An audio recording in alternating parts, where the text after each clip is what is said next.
Pertanyaan saya, Ustaz, dari orang yang berkata bahwa Al-Quran itu adalah makhluk, apa yang menjadi dalil mereka dengan perkataannya? Dalilnya pakai logika. Logika yang diambil dari ilmu filsafat.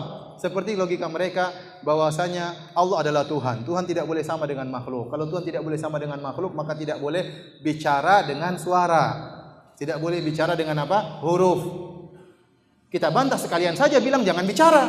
Paham? Antum bilang Tuhan supaya tidak sama dengan makhluk, Tuhan bicara tapi tidak boleh dengan huruf, tidak boleh dengan suara. Ya, itu masih sama dengan makhluk, sama-sama bisa bicara. Bilang aja Tuhan tidak bisa bicara dari awal. Paham maksud saya? Makanya kita bilang Tuhan bisa berbicara, Allah bisa berbicara. Justru kesempurnaan Tuhan itu bisa berbicara dengan apa yang Allah kehendaki, dengan bahasa yang Allah kehendaki, dengan tema apa yang Allah kehendaki, dengan siapa yang Allah kehendaki. Itu namanya sempurna dalam pembicaraan. Tetapi suara Tuhan tidak seperti suara makhluk. Makanya firman Tuhan tidak seperti firman manusia. Firman Allah Al-Quran mukjizat. Kata Allah, "Qul la in ijtama'atil insu wal jinnu ala ayatu mithli hadzal Qur'an la ya'tuna bimithlihi walau kana ba'dhum li ba'dhin dhahira." Kata Allah, katakanlah seluruh jin dan manusia kumpul bersatu padu, datangkan seperti Al-Quran, mereka tidak bakalan mampu. Allah mencela Al-Walid ibn Mughirah tatkala dia mengatakan in hadza illa qaulul bashar. Sungguhnya Al-Quran adalah perkataan manusia.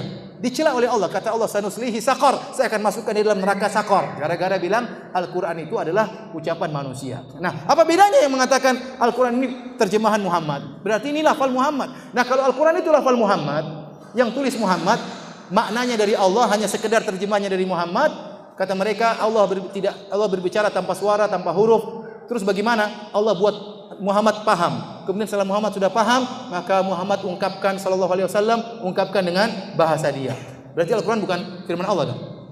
Berarti bahasa Muhammad. Nah, kalau bahasa Muhammad pasti bisa ditiru oleh orang kafir. Orang kafir juga hebat dalam bahasa Arab. Namun mereka tidak mampu karena ini bukan bahasa Muhammad, tapi bahasanya siapa? Allah Subhanahu wa taala.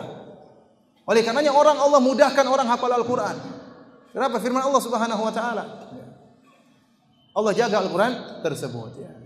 Oleh karenanya malaikat Jibril setiap bulan Ramadan datang ngajari Muhammad Al-Quran.